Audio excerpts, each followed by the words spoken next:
परदेशात राहावे त्याप्रमाणे तो वचनदत्त देशात विश्वासाने जाऊन राहिला. त्याच वचनाचे सहभागी वारीस इसहाक व याकोब यांच्याबरोबर डेऱ्यात त्याची म्हणजे अब्राहमाची वस्ती होती.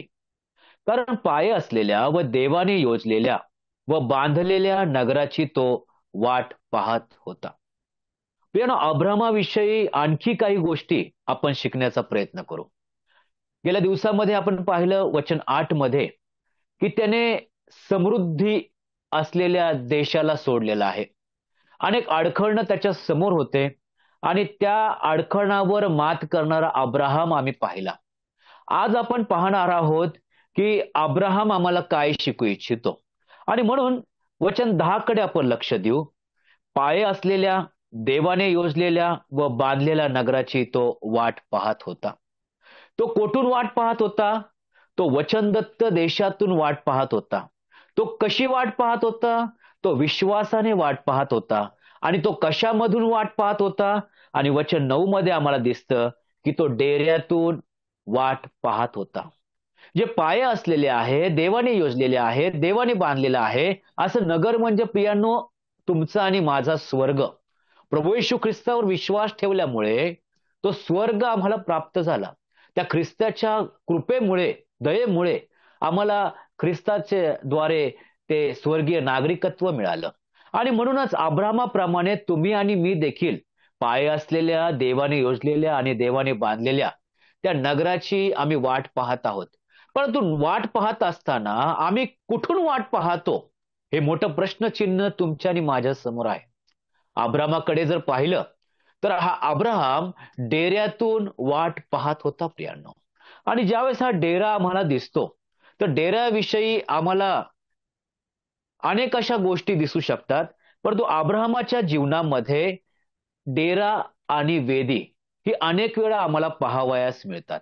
माझ्याबरोबर उत्पत्तीच्या पुस्तकात आपण सर्वांनी यावे. उत्पत्ती 12 आणि वचन 7 मी वाचतो. परमेश्वर अब्रामास दर्शन देऊन म्हणाला, हा देश मी तुझ्या संतानाला देणार. परमेश्वराने त्याला दर्शन दिले म्हणून त्याने तेथे परमेश्वराची एक वेदी बांधली. मग तो तेथून निघाला व बेथेलच्या पूर्वेकडे डोंगर होता, तेथे जाऊन त्याने डेरा दिला. पुन्हा आम्ही पाहतो की वचन अध्याय 13 आणि वचन 3 आणि 4 मध्ये त्या ठिकाणी देखील असंच आहे. मग मजला करीत करीत तो नेगेब पासून बेथेलपर्यंत गेला. बेथेल व आय यांच्या दरम्यान त्याने आरंभी डेरा दिला होता. त्या ठिकाणी तो आला. त्याने प्रथम वेदी बांधली. त्या स्थळी तो आला व तेथे त्याने परमेश्वराच्या नावाने प्रार्थना अशी केलेली आहे. पुन्हा 18व्या वचनाकडे आम्ही ज्यावेळेस येतो त्या ठिकाणी देखील आम्ही पाहतो उत्पत्ती 13 आणि 18 की मग अब्राहम मुक्काम करीत करीत हेब्रोनाजवळ ममरेच्या एलोन राईत येऊन तेथे आपला डेरा देऊन राहिला. तेथे त्याने परमेश्वराची वेदी बांधली. प्रियानो, अनेक वेळा आम्हाला अब्राहम हा वेदीच्या बरोबर किंवा वेदीच्या समोर किंबहुना डेऱ्यामध्ये असलेला दिसतो. आणि अनेक अशा वर्षांनंतर देखील त्याने डेरा सोडलेला नाही. प्रियांनो, आम्ही ज्यावेळेस उत्पत्तीच्याच पुस्तकामध्ये 18व्या अध्यायात येतो त्या ठिकाणी देखील वचन 1 मध्ये तो दिवसाभर उन्हाच्या वेळी डेऱ्याच्या दाराशी बसला असता ममरेच्या एलोन राईत त्याला ज्याने लिहिलेला आहे त्या प्रभूच्या दास म्हणतो की त्याने डेऱ्यातून पाये असलेल्या, देवाने योजलेल्या व देवाने बांधलेल्या नगराची वाट पाहिली. हा डेरा काय दाखवतो प्रियांनो? हा डेरा आजची मंडळी दाखवतो. आज तुम्ही आणि मी ज्या मंडळीमध्ये आहे, जे प्रभूने आपल्या रक्ताने विकत घेतलेली आहे, त्या मंडळीत आम्ही राहून आमचे नेत्र आकाशाकडे लागलेले असणं अतिशय महत्वाचे आहे. अब्राहम त्या डेऱ्यातून त्या परमेश्वराने बांधलेल्या स्वर्गाची वाट पाहत होता. प्रियांनो, तुम्ही आणि मी या मंडळीतून त्या स्वर्गाच्या कडे आपलं लक्ष आहे का? आम्ही स्वर्गातून त्या स्वर्गाची वाट पाहत आहोत का त्या मंडळीतून? आणि म्हणून आम्ही पाहतो की वचन जेव्हा उत्पत्ती 12 आणि वचन 1 पाहतो की त्या ठिकाणी आपल्या बापाचे घर सोड असे प्रभू ज्यावेळेस म्हटला त्यानंतर अब्राहम कधीही कोणाच्याच किंबहुना स्वतःच्या घरात दिसला नाही प्रियानो. तो नेहमी डेऱ्यातच दिसला. आणि डेरा आम्हाला काय दाखवतो? आमचं ख्रिस्ती जीवन जे विश्वासी आहे त्याचा प्रवास दाखवतो. ते पुढे पुढे जाणारा प्रवास जो स्वर्गाच्या वाटेकडे आहे. आम्ही स्वर्गाच्या वाटेकडे पुढे पुढे जाणारे आहोत. आणि जो प्रभू येशू ख्रिस्त म्हटला, मार्ग सत्य व जीवन मीच आहे, त्या सत्याच्या मार्गावर आमचा प्रवास चालू आहे प्रियानो. डेरा आम्हाला पुढे पुढे जाणारं जीवन दाखवतो. आणि आज या संदेशाला शीर्षक देऊ इच्छितो की डेऱ्यातून वाट पाहणारा अब्राहम. आणि आमची परिस्थिती काय आहे की मंडळीतून वाट पाहणारा विश्वासणारा. प्रियानो, आज आमचे नेत्र त्या आकाशाकडे लागले आहेत का? कारण तो देवदूत म्हटला, अहो गालिलकरांनो, तुम्ही असं का पाहत पहा आकाशाकडे? तसा ख्रिस्त त्या आकाशामध्ये गेला, तसाच ख्रिस्त त्या आकाशातूनच येणार आहे. प्रियानो, आज माझे नेत्र कुठे लागलेले आहेत? त्या आकाशाकडे लागले आहेत की जगाच्या या क्षणिक मोहामध्ये भुरळ पाडणाऱ्या गोष्टींमध्ये लागलेले आहेत? परंतु अब्राहमाकडे पहा, ज्यावेळेस घर सोडलं त्यावेळेस पासून तो डेऱ्यातून आपल्या परमेश्वराची वाट पाहत आहे. त्याच्याबरोबरच त्याचा पुतण्या देखील निघाला होता. आणि त्या हारानातून निघत्या वेळेस तो लोट आम्हाला दिसतो. आणि त्या लोटाविषयी देखील आम्ही पाहतो की 13वा अध्याय आणि वचन 12 मध्ये आम्ही येतो.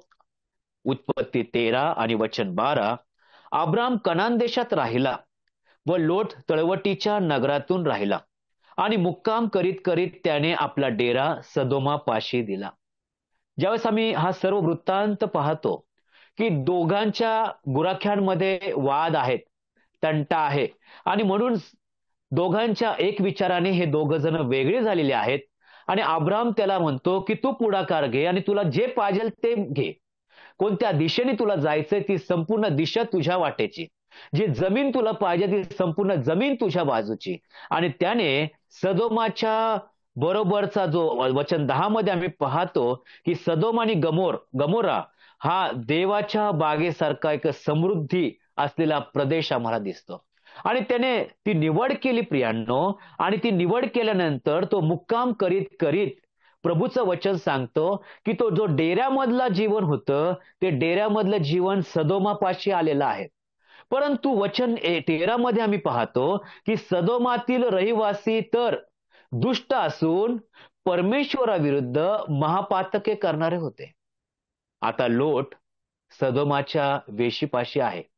आणि नंतर आम्ही पाहतो की सदोमाच्या वेशीपाशी असलेला लोट नंतर सदोमाचा रहिवासी झालेला आहे. माझ्याबरोबर तुम्ही काढा की उत्पत्तीच्या 19वा अध्यायात येऊ आपण आणि वचन 1 वाचू आपण. मग संध्याकाळी ते दोघे दूत सदोमास आले, तेव्हा लोट सदोमाच्या वेशीत बसला होता. त्यास पाहून लोट उठून सामोरा गेला आणि भूमीपर्यंत तोंड लवून त्याने त्यास नमन केले. वचन 2. तो त्यास म्हणाला, पहा महाराज, आपल्या दासाच्या घरी येण्याची कृपा करा. प्रियानो, तो असं नाही म्हणाला की आपल्या दासाच्या डेऱ्यामध्ये येण्याची कृपा करावी. प्रियानो, आता लोट डेरामध्ये नाही राहत प्रियानो, आता लोट घरामध्ये राहतो. जसं मी पहिलं म्हटलो की डेरा एक प्रवासी जीवन दाखवतो. आणि अब्रामाला माहिती आहे की हे घर माझं नाहीये, ही पृथ्वी माझी नाहीये, तर स्वर्ग माझा आहे आणि मला पुढे पुढे जायचंय. परंतु घराची ज्यावेळेस आम्ही रचना पाहतो की घर एका ठिकाणीच राहतं प्रियांनो, ते पुढे जात नाही. आज आमच्या आजूबाजूला काही धनगर आहेत, काही भटक्या जमितीची लोक आहेत, ते आज देखील डेऱ्यातलं जीवन जगतात. ते आज आम्हाला ह्या ठिकाणी दिसतात, तर उद्या कुठेतरी पुढे गेलेले दिसतात, परवा कुठेतरी अजून पुढे गेलेले दिसतात. परंतु लोट आता सदोमाच्या वेशीकडे नाही, तर सदोमाच्या आतमध्ये त्याचं घर आहे प्रियांनो. या ठिकाणी मुद्दा काय सांगायचा? विश्वासणारा आतापर्यंत डेऱ्यामधलं जीवन जगला, परंतु कधी कधी इतके मोह आमच्या जीवनात येतात प्रियांनो की घरामधलं जीवन आम्ही जगतो आणि जे काय आहे त्या घरासाठीच आहे, जे काय आहे ते या जगासाठीच आहे, असं काहीतरी जीवन आम्ही जगतो. आणि जे आध्यात्मिक जीवन कुठेतरी आम्ही विसर पडलेलं आम्ही पाहतो. परंतु अब्राहमाच्या जीवनामध्ये आम्ही पाहिलं की तो डेरा देत देत पुढे गेलेला दिसतो. आणि कितीही वर्ष झाले तरी तो आम्हाला अध्याय 18 मध्ये देखील त्या डेऱ्याच्या दारापाशी आहे. प्रियांनो, वेशीमध्ये बसलेला लोट काय चित्र आहे? नीतिसूत्रे याचा 31वा अध्याय, प्रोव्हर्ब्स चॅप्टर 31 वर्स 23. नीतिसूत्रे 31वा अध्याय आणि वचन 23. तिचा पती वेशीत देशाच्या वडील मंडळीत बसला असता तेव्हाच ओळखीता येतो. सद्गुणी स्त्रीविषयी लिहिलेला आहे. तिचा पती वेशीत देशाच्या वडील मंडळीत बसला असता तेव्हाच ओळखीता येतो. एक प्रतिष्ठित व्यक्ती प्रियांनो देशाच्या वडिलांबरोबर बसलेली आम्ही पाहतो. या ठिकाणी लोट जो आहे सदोमाच्या वेशीत म्हणजे एका वडील मंडळाच्या बैठकीत बसलेला एक प्रतिष्ठित व्यक्ती आम्हाला दिसतो. परंतु हे जे वडील मंडळ आहे ते सर्वच्या सर्व देवाविरुद्ध, परमेश्वराविरुद्ध पातके करणारे आहेत. स्तोत्रकर्ता आपल्या स्तोत्रामध्ये स्तोत्र 1 मध्ये म्हणतो की दुर्जनांच्या मसलतीने चालत नाही, पापी जणांच्या मार्गात उभा राहत नाही आणि त्यांच्यामध्ये बसत देखील नाही. परंतु जो लोट, जो धार्मिक, जो नीतिमान अब्राहम होता, त्याच्याबरोबर जो बसणारा उठणारा लोट आज ह्या पापी जणांच्या बैठकीत बसलेला आम्ही पाहतो. त्याच्याकडे प्रतिष्ठा आहे प्रियांनो, पण ती जगाची प्रतिष्ठा आहे, देवाकडून मिळालेली प्रतिष्ठा नाही प्रियांनो. आणि लोटाला वाटलं हीच प्रतिष्ठा जी आहे ते सर्वस्व आहे, म्हणून ह्या घरातून जीवन जगणारा आम्ही पाहतो. मग आजूबाजूचा परिसर कसा का असो आम्हाला चालतं, परंतु स्वतःचं घर माझं झालेलं आहे याच्यामध्ये या लोटाला आनंद आहे प्रियांनो. पुढे आम्ही पाहतो की हा प्रतिष्ठित व्यक्ती आहे एवढंच नाही, तर ज्यावेळेस 19वा अध्याय आणि वचन 7 मध्ये आम्ही पाहतो की तो म्हणाला, बांधव हो, असले दुष्कर्म करू नका. तो त्या लोकांना बांधव हो असं म्हणतो, बंधुजन म्हणतो. म्हणजे प्रतिष्ठित व्यक्तींबरोबर त्या मंडळीच्या लोकांबरोबर आहेच आहे, पण तो एक बंधू म्हणतो त्यांना. म्हणजे जे परमेश्वराविरुद्ध दुष्कर्म करतात त्यांच्याशी नातं जोडणारा लोट आम्हाला दिसतो प्रियांनो. आज माझं नातं कुणाबरोबर आहे? मंडळीतील संतजनांबरोबर, बहीण भावांबरोबर आहे का जगातल्या जे देवाविरुद्ध वागणारे त्यांच्याबरोबर अधिक नातं आमचं जोडलेलं आहे, अधिक आमची मनं जुळलेली आहे? प्रियांनो, लोट देवाविरुद्ध वागणाऱ्या लोकांबरोबर नातं जोडताना दिसतो. त्या ठिकाणी वचन ज्यावेळेस 9 वाचतो तेव्हा ते म्हणाले, बाजूला हो, हा तर थोडे दिवस राहावयास आला आणि आता मोठा न्यायाधीश बनला आहे काय? प्रियांनो, तो प्रतिष्ठित आहे एवढं नाही, तो बंधुजनांशी, त्या दुष्कर्मी बंधुजनांशी नातं जोडताना आहे आणि न्यायाधीश म्हटलेला आहे प्रियांनो. जो वेशीत बसलेला आहे तो कदाचित तो न्यायाधीशाचं काम देखील लोट करीत असताना आम्ही पाहतो. आणि एवढंच नाही तर आम्ही ज्यावेळेस उत्पत्तीच्या 14व्या अध्यायामध्ये येतो आणि त्या ठिकाणी 5 राजांविरुद्ध 4 राजांची लढाई दिसते आणि त्यावेळेस 4 राजांचा विजय दिसतो आणि सदोम आणि गमोरा जे 5 राजे पूर्ण आहे अध्याय ते 14चा 8व्या वचनामधले, त्यांचा पराजय झालेला दिसतो. आणि वचन 12 मध्ये असं लिहिलेलं आहे, अब्रामाचा पुतण्या लोट हा सदोम येथे राहत होता, त्याला त्यांनी धरून नेले आणि त्याची मालमत्ताही नेली. पूर्ण सदोम आणि गमोरातील फक्त एकच व्यक्ती किडनॅप केली प्रियांनो. आणि तुम्हाला माहिती अपहरण कुणाचं करतात? प्रतिष्ठित जो असतो त्याचं अपहरण होतं, ज्याच्याकडे अतिशय धन असतं त्याचं अपहरण होतं. आणि त्या ठिकाणी देवाचं वचन सांगतं, सदोम येथे राहणाऱ्या लोटचं त्याला धरून नेलं, त्याचं अपहरण केलं प्रियांनो. परंतु देवाच्या लोकांनी, देवाच्या मनुष्याने, देवाच्या दासाने, अब्रामाने त्याला सोडून आणलं. आम्ही लोटाविषयी काय पाहिलं?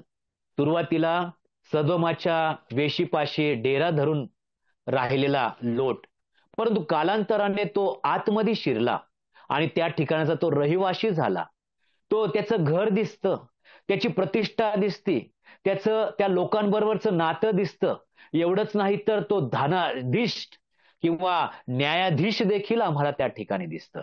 परंतु आम्ही ज्यावेळेस त्या 19व्या अध्यायामध्ये पाहतो की त्याची परिस्थिती काय आहे, की ती परिस्थिती आम्ही वचन 8 मध्ये ज्यावेळेस पाहतो, हे पहा माझ्या 2 मुली आहेत, त्यांनी अद्यापि पुरुष पाहिलेला नाही. मी त्यांना तुम्हाकडे आणू काय? तुमच्या मर्जीस येईल तसे त्याशी वर्तन करा. पण ह्या पुरुषास काही करू नका, कारण ते आश्रयासाठी माझ्या छपराखाली आले आहेत. तेव्हा ते म्हणाले, कोण म्हणाले? सदोम आणि गमोरातील लोक त्याला म्हणाले, बाजूला हो. हा तर येथे थोडे दिवस राहावयास आला आणि आता मोठा न्यायाधीश बनला आहे, तर त्यांच्यापेक्षा तुझीच अधिक खबर घेतो, असे म्हणून ते लोटास जोराने ढकलू लागले व दार फोडावयास सरसावले. प्रियांनो, ज्यांच्याबरोबर लोटनी नातं जोडलं बंधूचं, ज्यांच्याबरोबर उठणं बसणं केलं, आता तेच लोक त्याच्या विरुद्ध बोलू लागले. त्याला मारायला सरसावलेले दिसतात. त्याच्या विरुद्ध बोलायला लागले आणि आता पहिलं त्या दोघांच्या अगोदर तुझीच आम्ही खबर घेतो असे म्हणायला लागले. प्रियांनो, आज माझं नातं कुणाबरोबर आहे? जर जगाबरोबर मी नातं जोडण्याचा प्रयत्न केला, तर हे जग माझ्या विरुद्ध बोलायला कमी नाही करणार, माझ्या विरुद्ध उठायला कमी नाही करणार, माझ्यावर जोराने हल्ला करायला मागे पुढे बघणार नाही. प्रियांनो, आज माझं नातं त्या डेऱ्यामध्ये राहणाऱ्या लोकांशी असणं अतिशय महत्वाचं आहे. देव असं म्हणत नाही की घरामध्ये राहू नका, परंतु घरच आमचं सर्वस्व नसावे. हे घर आज आहे, उद्या नाहीये. परंतु जो स्वर्ग आहे, तो पाय असलेला आहे, देवाने योजलेला आहे व देवाने बांधलेला आहे. तो सार्वकालिक आहे. त्याच्याकडे आमचे नेत्र असायला पाहिजे. आम्ही या जगाच्या वेशीवरचे आहोत प्रियांनो, पण ह्या जगातल्या रहिवाशांबरोबर आमचं नातं आम्ही जोडू नये. कारण याकोबाच्या पुस्तकामध्ये 4 अध्याय आणि 4 वचन आम्हाला असं शिकवतं, याकोब 4:4, की जगाची मैत्री ही देवाबरोबर काय आहे? वैर असं आहे. जगाची मैत्री हे देवाबरोबर वैर असं आहे. आणि म्हणून मला कोणाबरोबर मैत्री करायची आणि कोणाबरोबर मैत्री करायची नाही, हे प्रभू आम्हाला सांगत आहे. याचा अर्थ असं नाही की जगातली कोणत्याही मनुष्याबरोबर आम्ही बोलू नये, आम्ही त्यांच्याशी संवाद साधू नये. प्रियांनो, ती आत्मीयता आमच्या जीवनात असणं गरजेचं आहे. त्या अंतःकरणामध्ये त्यांच्याविषयी एक दुःख असणं गरजेचं आहे की ह्यांना अजूनही ख्रिस्त माहिती नाही. तो ख्रिस्त त्यांच्या समोर गाजवणं अतिशय महत्वाचं आहे प्रियांनो. परंतु आम्ही जर त्यांच्याकडे गेलो आणि त्यांच्याप्रमाणे वागलो, राहिलो, बोललो, विचार त्याप्रमाणे केले, तर त्यांना ख्रिस्त काय समजणार? प्रियांनो, अब्राहमाने डेऱ्यातलं जीवन सोडलं नाही आणि अखेरपर्यंत डेऱ्यातून त्याने आपल्या देवाची वाट पाहिली. प्रियांनो, उत्पत्तीच्या ग्रंथात त्या ठिकाणी आम्ही सगळं पाहिलं की लोटाच्या जीवनात काय झालं. रोमकरसपत्र पाऊल देखील 12व्या अध्यायामध्ये विश्वासांना चेतावणी देत असताना तो त्या ठिकाणी असं लिहितो, रोमकरसपत्र 12वा अध्याय 1 आणि 2, म्हणून बंधुजन हो, मी देवाच्या करुणेमुळे तुम्हाला विनवितो की काय, तुम्ही आपली शरीरे जिवंत, पवित्र व देवाला ग्रहणीय यज्ञ म्हणून समर्पण करावी. ही तुमची आध्यात्मिक सेवा आहे. तुमची उत्तम, ग्रहणीय व परिपूर्ण इच्छा काय आहे हे तुम्ही समजून घ्यावे. म्हणून काय, ह्या युगाबरोबर समरूप होऊ नका, तर आपल्या मनाच्या नवीकरणाने स्वतःचे रूपांतर होऊ द्या. प्रियांनो, आम्हाला या जगात राहायचंय खरं, परंतु या जगातल्या ज्या मोहाने भरलेल्या गोष्टी आहेत, त्याच्यामध्ये आम्हाला आमचं मन गुंतवायचं नाही, त्याच्यामध्ये आम्हाला गुंतायचं नाही. तर मनाच्या नवीकरणाने आमचं रूपांतर होत, कसं? आम्ही ख्रिस्तासारखे होत होत आम्हाला सुरकती विरहित जीवन जगायचं प्रियांनो.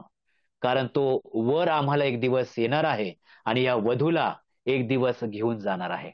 आमच्या वराची आम्हाला वाट बघायची कुठून? डेरा म्हटलेल्या त्या मंडळीतून.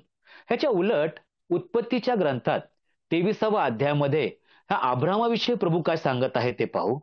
उत्पत्ती 23वा अध्याय आणि वचन 1 ते 4, त्या ठिकाणी असं लिहिलं आहे की साराचा मृत्यू झाला. सारा 127 वर्षे जगली, एवढेच तिचे आयुष्य होते.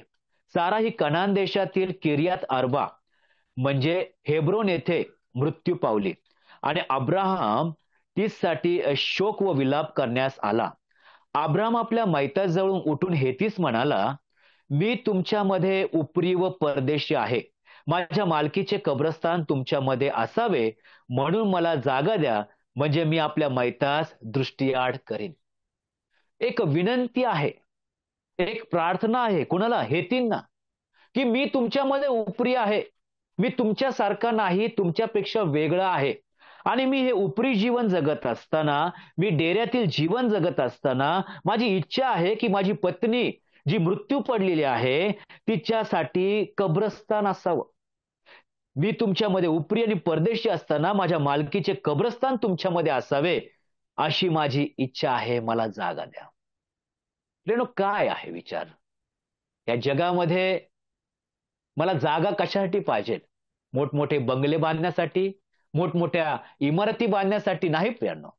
मला जागा फक्त मला माझ्या मृत्यूनंतर, झोपी गेल्यानंतर माझ्या मालकीचं, माझ्या हक्काची जागा पाहिजे. का तीच जागा अशी आहे की त्या जागेकडे माझा प्रभू येणार आहे आणि त्या जागेवरून मला उठवणार आहे, आणि ज्या देशाची, ज्या नगराची मी वाट पाहत आहे, त्या नगराकडे, त्या जागेवरून माझा प्रभू मला घेऊन जाणार आहे. मला माझ्या घरातून माझा प्रभू घेऊन जाणार नाही प्रियांनो, तर त्या कब्रस्तानामधून माझा प्रभू घेऊन जाणार आहे. प्रियांनो, अब्राहम म्हणतो, मी तुमच्यामध्ये उपरी आणि परदेशी आहे. प्रियांनो, आज मी जीवन जगत असताना या जगामध्ये लोकांना माझं जीवन कशा प्रकारचं वाटतं? एक परमनंट नागरिक म्हणून मी वाटतो, का उपरी परदेशी म्हणून वाटतो? आणि म्हणून त्या ठिकाणी असं लिहिलेलं आहे, वचन 5 पासून, तेव्हा हेती अब्रामास म्हणाले. काय म्हणाले? स्वामी आमचे ऐका, आमच्यामध्ये आपण एक देवाचे सरदार आहात.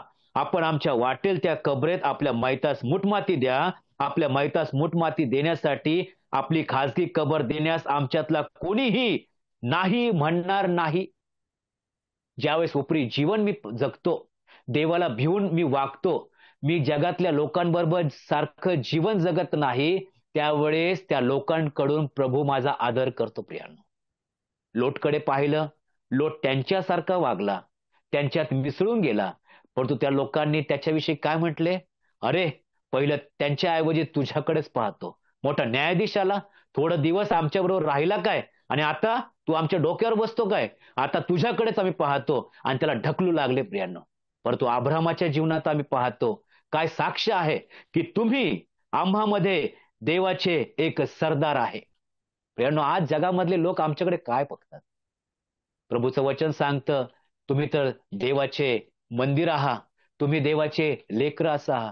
कारण आमचा सर्वांचा जन्म, ज्यांनी प्रभू येशू ख्रिस्तावर विश्वास ठेवला, त्याच्या मृत्यूवर आणि पुनरुत्थानावर विश्वास ठेवून ज्यांचं तारण झालेलं आहे, ज्यांनी बाप्तिस्मा घेतलेला आहे, ते प्रत्येक व्यक्ती, प्रत्येक विश्वासणारा आहे देवाचं मूल झालेलं आहे. आज देवाचं मूल म्हणून माझी ओळख या जगामध्ये आहे का? आणि जर ओळख असेल, तर हे जग तुमचा आणि माझा आदर केल्याशिवाय राहणार नाही प्रियांनो. आज लोट आणि अब्रामाच्या जीवनातून 2 गोष्टी प्रामुख्याने आम्हाला दिसतात. की काय दिसतं? की ज्यावेळेस आम्ही जगामध्ये जगतो, जगासारखं वागतो, तर हे जग आमचा धिक्कार करणार. परंतु आम्ही जगापासून वेगळे राहतो, देवासारखे राहण्याचा प्रयत्न करतो, जसा तो पवित्र आहे तसा आम्ही पवित्र राहण्याचा प्रयत्न करीत असताना हे जग आमचा आदर केल्याशिवाय राहणार नाही. त्यांनो, प्रभूला धन्यवाद देऊ की आम्हाला देखील डेऱ्यातलं जीवन जगता यावं. आज मंडळी, जोपर्यंत मंडळी आहे, तोपर्यंत ह्या डेऱ्यात आम्हाला राहायचं आहे. आम्हाला मंडळी सोडून कुठेही जायचं नाही. कितीही कालावधी झाला तरी आम्हाला मंडळीतच राहायचं, कारण मंडळीच अशी आहे की तो वर येणार आणि त्या मंडळीला घेऊन जाणार आहे प्रियांनो. आणि म्हणून अब्रामासारखं जीवन जगण्यास तुमचं आणि माझं प्रभू सहाय्य करो. आणि लोट जे आम्हाला दिसला की तो घरामध्ये गेला, आम्ही कधीही त्या घरामध्ये न जावं, तर त्या मंडळीत, त्या डेऱ्यामधलं आम्ही जीवन जगावं. आज आम्ही पाहिलं की अब्राहम वाट पाहणारा कुठून? त्या डेऱ्यातून. कसा? विश्वासाने. आणि कुठून? त्या वचनदत्त देशातून. आम्हाला त्या वचनदत्त देशात जायचंय, परंतु वाट पाहायची डेरा म्हटलेल्या मंडळीतून. प्रभूने पुरवलेल्या या सहाय्याबद्दल, कृपेबद्दल मनापासून मी प्रभूचे आभार मानतो. आणि जर प्रभूची इच्छा असेल तर साराच्या विश्वासाबद्दल येणाऱ्या दिवसात काही गोष्टी पाहण्याचा प्रयत्न करूया. पुन्हा एक वार सर्वांना प्रेमाचा सलाम. आमेन.